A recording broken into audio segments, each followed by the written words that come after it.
Cherished viewers and those who may be listening to our podcast series, welcome to the Perissos Horizon chat room. Your host, distinguished Toastmaster Patricia Atuahene, noted in her book entitled Fearless, Fabulous and Flamboyant, The Importance of Recognizing and Celebrating Our Different Milestones Attained in Our Quest to Realize Our Dreams in Life. The journey into becoming the best version of yourself comes with struggles, challenges, and sometimes the feeling of giving up is so strong. Perissos Horizon is here to encourage and support you to never give up. You have it in you to do exceedingly, abundantly, and above all you could ever dream of or imagine. Stay connected right here. Let's listen to the experiences of others, learn lessons from them, be inspired to do more, and together, let's keep scaling higher heights.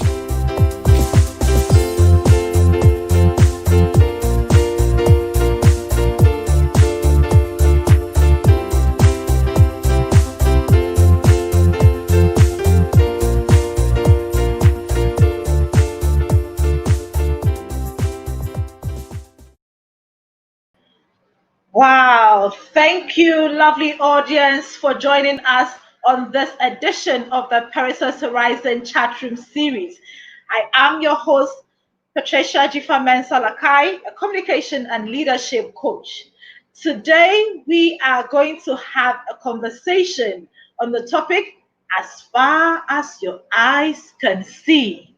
Well, I can't wait to bring into the studio our cherished guest because I would love to see even further. Let's have Mr. Benson Owusu join us in the studio whilst I give a little introduction about him.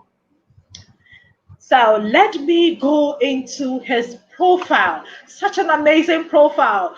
He is, of course, a Ghanaian, and he's a senior staff nurse who is currently working at the Paediatric Intensive Unit of the Greater Accra Regional Hospital.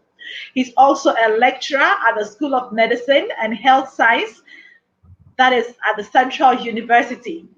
He's also a health researcher, and for those who have been following him on social media, you know he has got his facts right. So no wonder he is a health researcher. He's also the president of the Quick Medical Consult, which is a non-governmental organization and is a multiple award-winning NGO at that. He's going to tell us a lot more about that later on in the show. Without further ado, I would like us to go over to Mr. Benson Owusu, one that I affectionately call the healthpreneur. You are welcome. Thank you, Jennifer. Yes, it is such a delight to have you in our studio. And today I love what we are going to talk about as far as the eyes can see. As far as the eyes can see. The moment I saw that topic, I was telling myself, this is a visionary communicator talking to me. This is a visionary leader. And all the things that I've been seeing you do, oh my God, it definitely shows because you are the healthpreneur. So now tell our audience a little bit more about who you are. All right, thank you, Patricia. From your childhood. Thank you, Patricia. Let me first of all extend greetings to our cherished audience and viewers, wherever they are in the world. So my name is Owusu Benson. I am a nurse and currently, as Patricia said, currently working at the Pediatric Intensive Care Unit at the Greater Accra Regional Hospital, or RICH Hospital. I'm currently, I'm 30 years old and I grew up in Akosomo. Akosomo is located in the southern part of Ghana. That is where I grew. I attended Akosomo International School from my basis from kindergarten. Then I attended VRA experimental school for primary 1 to 6. Then I joined VRA Complex School, specifically number 2. For my JHS education. Then I further went on to Akwamuman Secondary School, where I attained my WASI. Then I went on to the Nursing Training College, Korle Bu to be specific, for my nursing training. Then to the Central University for my BSc top up. So I did a diploma for the nursing at Korle Bu and then went to do the BSc degree at Central University. Then for my master's and now in my PhD, I'm doing it at the University of Ghana.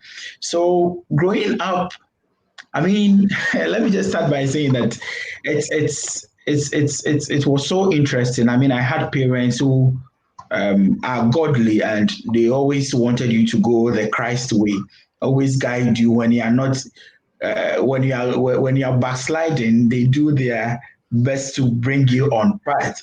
But growing up, our former president Jerry John Rawlings, he used to be my mentor. I mean, in fact, up to now, I've never met him, but all I knew he was a pilot. So growing up, I had wanted to be a pilot. That's all I Oh, wanted to be. wow. Yeah. So I started I started reading about aeroplanes, started reading about pilots. I had a chance of even making one my friend as I grew up. After passing the WASI, which is our senior high school examination, all I knew was I wanted to enter into the university to do geography or physical sciences or physics, anything that can lead me to becoming pilot one day. But Wow. and I did well. I mean, even in the senior high school, I because of my love for geography, I became the best student in geography. I had opportunity even teaching my colleagues geography because that's all. I mean, growing up, I knew that by doing geography, you can become a pilot. Pilot. So after passing the senior high school exams, and I went to buy Legon forms, the University of Ghana forms that I wanted to go and do geography. But 3 days to after I had bought the form, I had a dream, and in the dream, on 3 consecutive days, I saw myself in a hospital praying for the sick.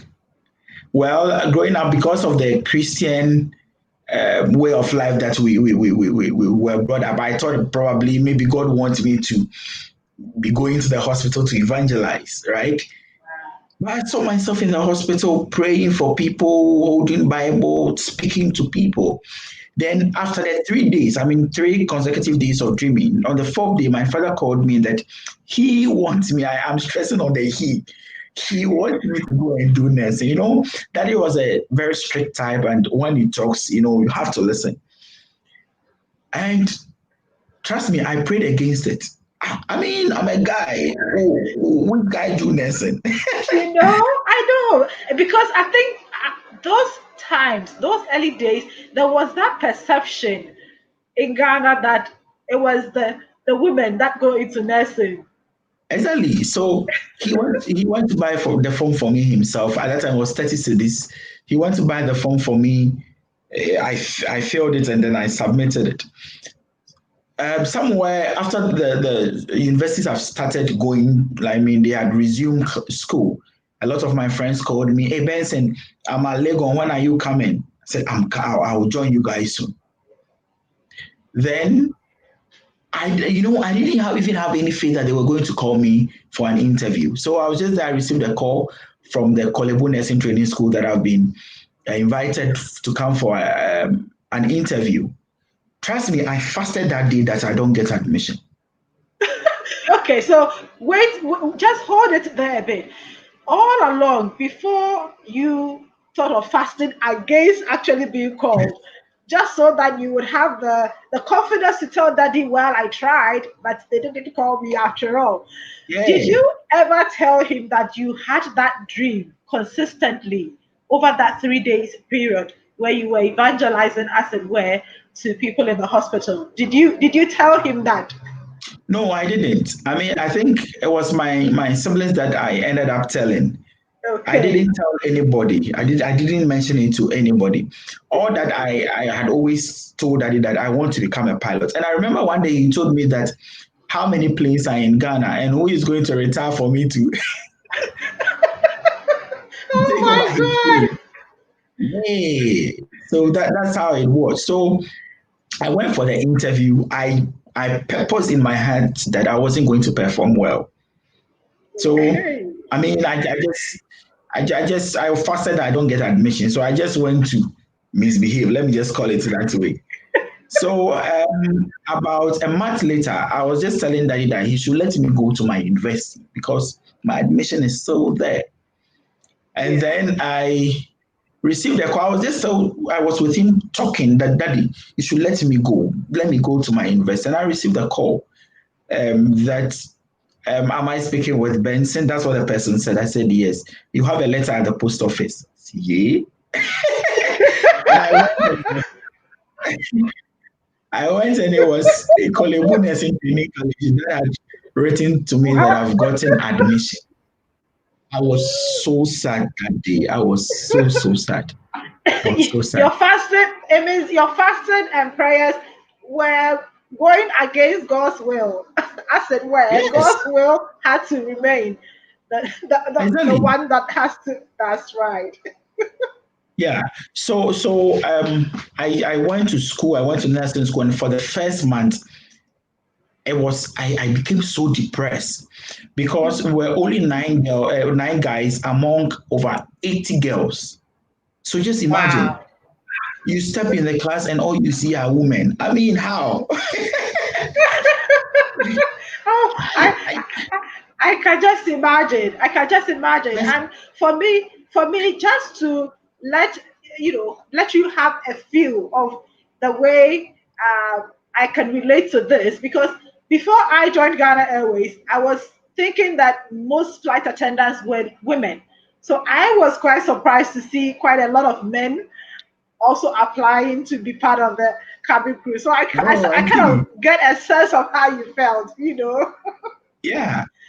So Yes. I mean, I became so depressed, and for the first 1 month, I didn't love to go to class. When I come, I just want to be myself. So it was my big brother who was working with MTN, Mobile Telecommunication Network then. Mostly he comes to the school to pick me out, anything to divert my attention. Then, That's right. no knowing, one of our seniors had studied me over time. So he called me, Benson. It seems you don't look so happy, and said, yes, I'm at the wrong place. This is not what I want to become. So he shared his story with me that he also never wanted to become a nurse, but this is where he find himself, and with time, I will be fine. And he started drawing closer to me, and that is how I managed to overcome. So when I entered the ward for the first time and I realized that the patients are responding to me, I talk to them. Those who want, I mean, ethics play a role. Those who want, I prayed with them, and then my mind was drawn back to the dream that I had months back, that I was in the hospital. And since then, I've never regretted being a nurse. And if I should die today and come back, I'll still be a nurse. So that's how the journey has Amazing. been. Yeah. Amazing. That is indeed a lovely journey you have had so far. So, for those who are watching and are probably resisting the urge to go in the direction that their heart is leading them to, what would you say to them right now? Well, what I will tell you is that, as the Bible said, that our ways are not God's ways, neither are our thoughts higher than his thoughts. He has a plan for us. And I believe that when he starts speaking to us, we should be attentive and listen to him. Because if we don't go his way and we divert the course, it will just go around like how the Israelites went around for 40 years instead of a journey that could have taken them 40 days.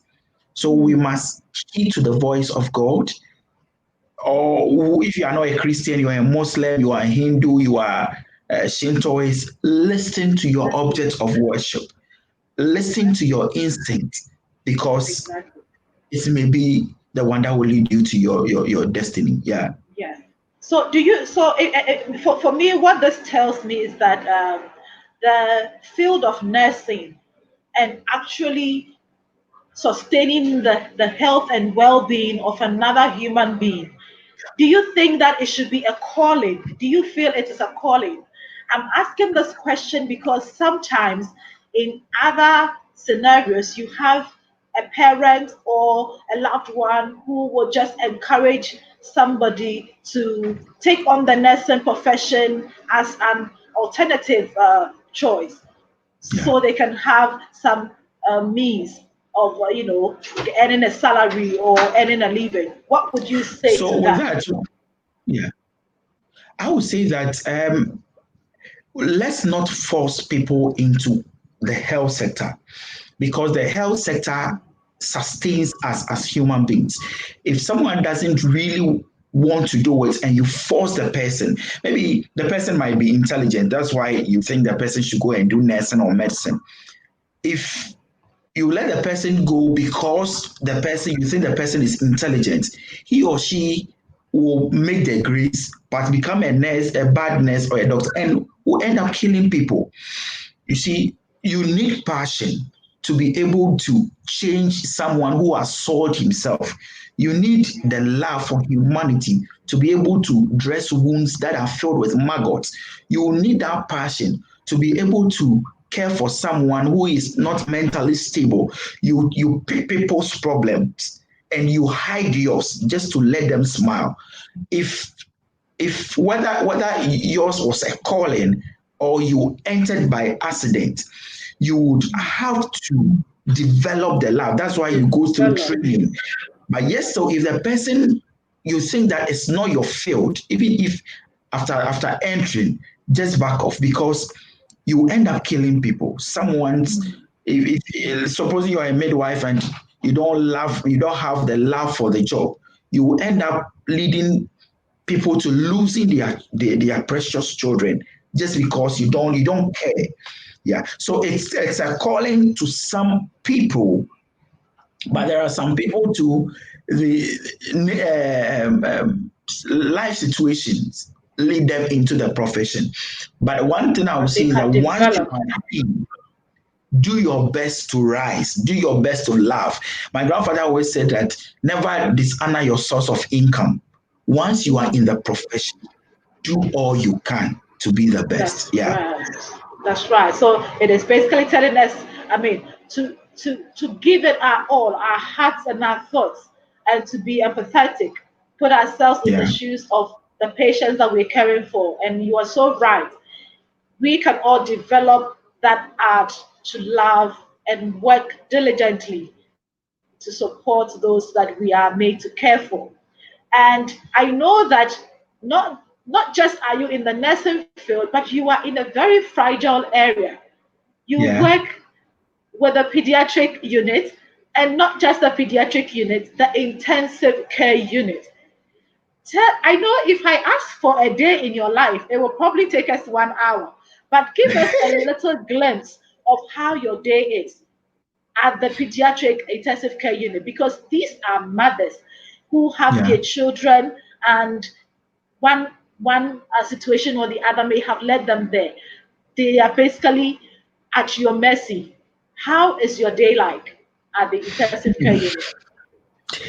Um, it can be moments that I call it's if you are not able to control your emotions at the ICU, you yourself you can become depressed because sometimes you see a couple only child on ventilators struggling for his or her life, and sometimes they make it, sometimes they die, and when they die, sometimes you are the one who have to go and break the news to these people who have suffered to just get one child. And it can be in fact mostly it's emotional moments. However, at the ICU we put in our best. We have critical care nurses, doctors around. We put in our best to do all we can to bring the person back to a state of health. So if you ask me of my day, it's about sometimes rushing up and down to get emergency drugs, intubating someone in order to put him or her on the ventilator to sustain the life. So it's always running up and down, checking vital signs to ensure that the child is stable. If anything is going wrong, you have to take critical decisions. I mean, so you should be a critical thinker at the Thinker. yes, because sometimes you are just torn between, you just have few seconds to make a decision, otherwise you lose a life. So you always have to think ahead. You don't have to wait for doctor's instructions. You have to act when you have to stabilize the child. So it's all about running up and down, taking critical decisions, and learning every day. Learning every day. Because if you That's don't learn, right. you don't know what the literature is saying about how to manage the condition, in recent times, you will be a cake. Yeah, and And it is it practicing. is it is Yeah, so interesting as you spoke about having to be a critical thinker and basically thinking on your feet and being agile because situations can go topsy turvy and you need to take certain decisions quickly to avert a disaster. It just brought me into that capsule. You are a pilot in the ICU. exactly. Exactly. Your patients are your patients. Because Yeah, as you spoke, I just got goosebumps and it took me back into the air because sometimes you realize that as pilots they have split second decisions that they have to make quickly so that they safeguard the not just the aircraft but the passengers as well. And it is quite heartwarming to note how your day can be and how you also empathize and console parents that are going through those tough situations. One thing that I also want us to look at is the fact that you actually are proactive to go out in search of resources that will help save lives. So, as president of Quick Medical Consult, tell us a little bit about what you do. all right. So the quick medical consult is What is the NGO yeah. about? It's an NGO that I started in 2014 after realizing that most of the diseases that were presenting at our facility were easily preventable. At that time, I was working at the Children's Hospital in Accra, and you see malaria killing children. As at now, malaria, pneumonia, and diarrhea continue to be the leading cause of death in children under 5. So I thought, and you see, sometimes they come, you see poverty written all over them. So even buying medication is a problem. So I discussed it, I prayed about it first, and I had that inner conviction that this is what God wants me to do. So I shared it with my friends, Moses and the Kofi. They all agreed that let's start something. So we drew a plan. So we started using any media available to reach the society with health education. We maximize on radio, TV, social media, and the print media as well. So every week we did our best to reach thousands of people with health education. Then we made a decision to reach out to how to reach communities in Ghana. You know, people that lack basic amenities that are far off from good health. So we cross rivers, sometimes very, very, very remote areas, just to offer free medical services to these communities and also enroll the children on the national health insurance because that is the only way they can access health if they are not well. And this is what we have been doing over the past 6 years, and we are all over. Currently, we have about Wow. 225 staff, health workers made up of doctors, nurses, and what have you. And all that we do is to reach out to the community with health education, raising funds to support needy children undergo surgeries if their parents are unable to take care of that. Even Support. if at the ICU, a day on the ventilator is 500 cities. 500 cities is let's just say $100 a day. Wow. a day. So for those who are watching us and would love to support you, how can they contact you to support? Right. And what are So the other fundraising measures that you use? right. So we sometimes use GoFundMe. If one is able to just even get into contact with us, we can send over our account number. We can we also use mobile money as well. And what we do is that once we receive such funds, we make it public.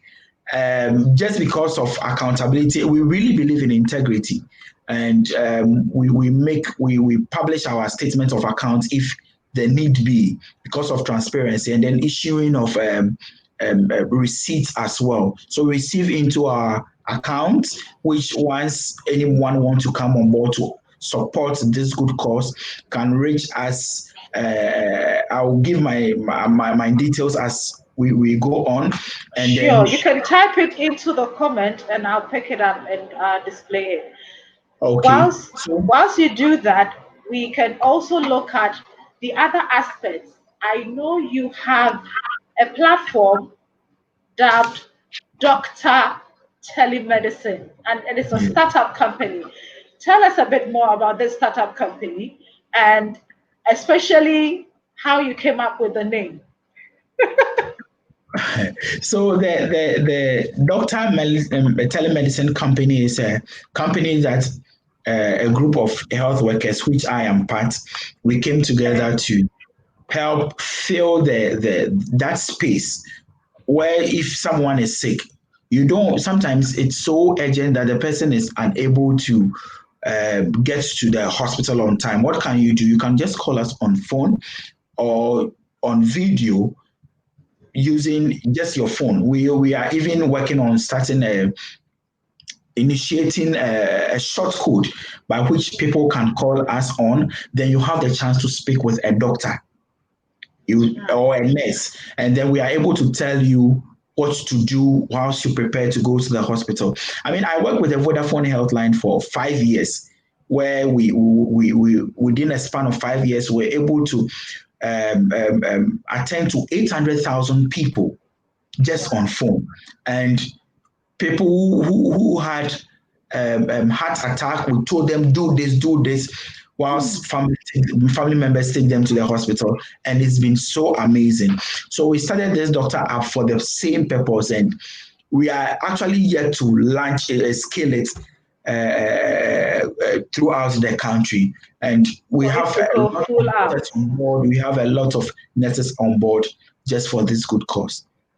Amazing. And I know you also lecture. Yes. So as part of your profession in that area, what do you tell the students? I believe that you have gathered so much experiences and also developed your passion along the way. And it just exudes. We see that passion everywhere you go. How are you able to translate that into your teachings so that somebody who is sitting in that classroom before they even get to the ward to actually begin to empathize and feel love towards these patients? How are you getting them to develop that early on in the classroom? Right, thank you very much. So, Patricia, it will interest you to know that I have a lot of students who also never wanted to be nurses. They Wow. think that they want to use nursing as a stepping stone to becoming a doctor. And I tell them Okay. that nursing is not the stepping stone to becoming a doctor, but nursing is the chief cornerstone, That's without right. which the health system will collapse. So I used my experience on the ward, my experience when I was growing up, that I didn't want to become a nurse, to share with them. And I've had a lot of them coming to me that said, "Today you spoke to me." So if I'm to lecture for 3 hours, I will always use 10 minutes to tell them my experience on the ward. Look, I've had patients. A patient just hold my hand like this and go like, "Benson, God bless you, God bless you," and just after that, the patient died. And then I Oh, keep telling them that, look, imagine you were so rude it's to a this blessing. patient. And then the patient curses you. As for you, you will suffer. As for you, you suffer, and the patient dies. You know the implications, especially as spiritual beings. You understand the implication. So I let them know that when you go to the ward, care for the patient as if you are caring for yourself or your mother. And there are lots of blessings in on the ward. And people have met their destiny helpers on the ward. People have met people who decided to sponsor them, change their whole life. And sometimes you just need a blessing from just one person to lead you to Right. your To next your level. next level. If you That go is all indeed these true. experiences to encourage them, yeah. Wow. And I definitely believe that this is the way in which you were destined to evangelize to people, and you are actually living your purpose, if I must say. You definitely are a model for a lot of us to emulate. You have won several awards, and I say this because of, I mean, looking at your profile, I said to myself, we can't even list all of them, but I know that that was not the end of what you started doing. It wasn't the intention, but then your works, as the Bible says, follows you, and that has brought you these recognitions. So just talk a little bit more about these awards and how that has further enhanced your course and also enabled you to do more.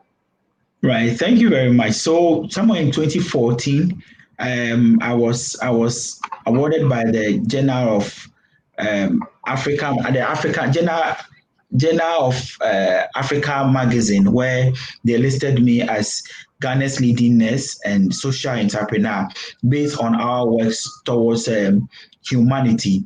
Then again, my company, Quick Medical Consult, were also awarded the Ghana Startup of the Year, Startup Company of the Year. We were also listed among the top 100 most competitive startups in Ghana as well. And based on that, we were enrolled to be part of the Ghana Club 100, which is made up of startups that are actually working towards influencing humanity. In 2017, I was awarded the Social Media Health Personality of the Year. And I use the social media a lot because almost everybody now has some way, somehow subscribed to a social media platform, Facebook, Instagram, among others. So I started a program on Facebook called Time with a Health Evangelist, which I Wow. used to host health experts to discuss relevant topics. I mean, topics of public health importance, and it's been Right. so amazing. So I was awarded the social media health personality of the year, and that same year I was also named the Africa Health Personality of the Year, also due to this our effort towards improving the health of the populace. This year I've been awarded the most outstanding nurse in Ghana in the area of telemedicine and health education by the Ghana Registered Nurses and Midwives Association. And this year again, I've also been nominated among the Millennium Excellence Award. Um, Wow. What does your father say to all this? I mean, I went to him in order he could just give me a hug. He said, "I'm proud of you. Keep on doing." That's, Right. that's right. So sometimes he's a happy man. That's all I can say. But as you said, that wasn't award wasn't our priority. We never knew we ever had award, but hard work. You know, Moses, as I mentioned, Moses Botwe, Kofi Adams, all the team members. We have 25 team that we've been able to maintain for the past 6 years. None has been lost to follow up. They are doing amazing. Wow. The medical consult team, it doesn't just comprise of health workers. We have journalists on board. We have social scientists on board. Some of them are into fishing, among others. So it's been a team that we are working together to use all that we can to improve society, make it better than it. Yeah. Wow. I am enjoying this conversation so much. I wish it wouldn't end. But as we delve into the final bits of our discussion, whether we like it or not, it seems the COVID pandemic is going to stay with us for a little bit longer. And I know you have been talking about it a lot on social media, and that is why I call you the health trader. What can you tell us going forward? Some of the things that we can do to be able to live and thrive in the dispensation we find ourselves in. That's a very good question. I mean, so I want you to look into my eyes. Let me tell you something. Look, no matter how spiritual you are, you can get COVID. I remember I sat in a taxi and the driver told me that he wasn't going to put on the mask because he has God in him. Look, even in the Bible, God has made the Bible makes us understand that those with leprosy. When you read the Quran also made us understand that the prophets, in fact, encourage that when you wake up, hand washing, personal hygiene is key. So there are Right. spiritual principles as much as you have physical principles. Don't just be spiritual and forget what you have to do physically to stay healthy. Wear your mask, wash your hands with soap and water, adhere to all the standard precautions that the Ghana Health Service and the World Health Organization has given us. Above all, let us eat well. Eat well to build your immunity. If you build your very good immunity, you should be able to overcome the disease as well. Let's not just take it for granted because the person sitting by me, Patricia, though I trust her so much, she may be a carrier of COVID-19. So when it comes to career COVID-19, don't even trust the next person sitting by you. Adhere to the standard precaution. And COVID-19 too has come with a lot of opportunities. As much as it has killed, it also has a good side. This is the time that thing that you have been thinking about, that product in your mind's eye that you wanted to implement, you realize that you can start a business in times like this. Go for it. In every situation, God carves opportunities for us. So as much as you protect yourself, do well to also put that thing, that plan that you have thought in your mind's eye into test, and it will be beneficial to you. Wow. Put what you have in your mind's eye to the test and it will work out for you, because in as much as COVID has come to take many lives, it has also come to birth many dreams. This is what I get from all that you have said in this final session. And before we wrap up, I want you to tell the audience who are watching us currently, as far as you can see, as far as they can see, leave them with something to hold on. Right. Thank you, Patricia. So in Genesis chapter 13, when you read down, I think from 15 downwards, the Bible made us understand that God told Abram that, Abram, as far as you can see, that is what I will give you. Now let's go to basics physics. In physics, we learn about short-sightedness and long-sightedness. And we realize that in short-sightedness, that's what we call myopia. The farthest they can see is just 25 centimeters ahead of them. But we are told that those with long-sightedness can see from infinity. So today I want to ask you that, what do you see? Because as far as you can see, that is what God will give unto you. Bible says that He said that open your mouth wide and I'll fill it. So when God tells you that open your mouth wide and you just do, He said, this is what I'll give you. But when you open, God said, this is what I'm going to give unto you. Whatever you think about, right? The Bible said that make it plain. Write it down, and in an appointed time it shall come to pass.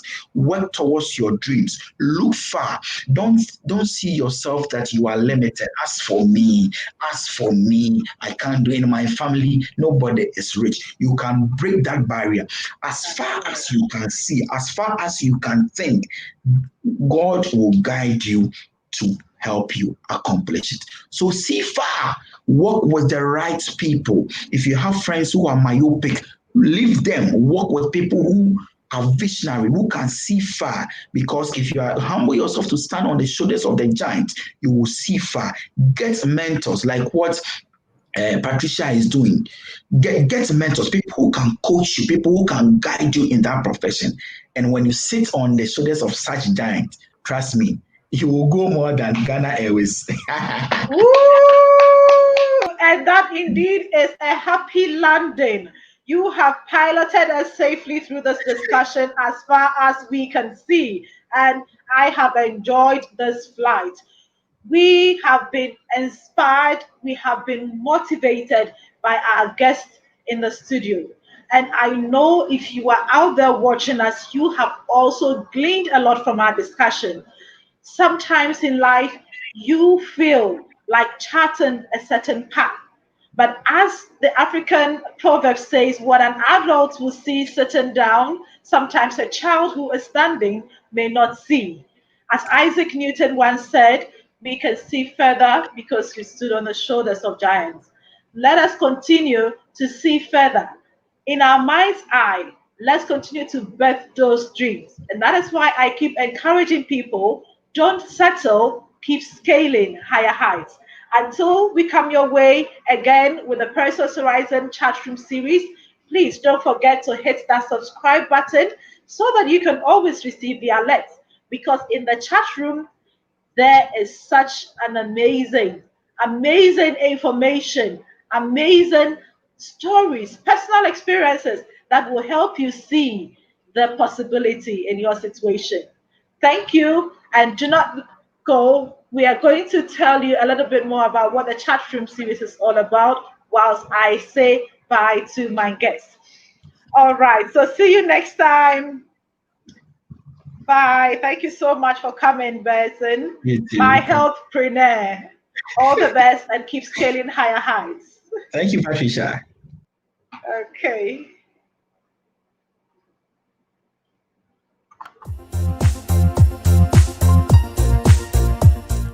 Do you have an inspirational, educational, or motivational story to share with us too? What's stopping you? Simply send an email to perissos.horizon@gmail.com. What is the Perissos Horizon chat room about? It's all about you. The Perissos Horizon chat room series, as stated by the initiator and host, distinguished Toastmaster Patricia Salakai, is a platform intentionally here to nurture a culture of celebrating each other's notable milestones. She believes we must not despise our humble beginnings. Instead, we must find a community of like-minded people to support each other, create effective collaborations, and celebrate our small or big success stories. This will encourage us to keep persevering towards our next horizon. Please subscribe to our YouTube channel at DTM Patricia Salakai and like our Instagram and Facebook page at Perissos Horizon. Until next time, keep scaling higher heights.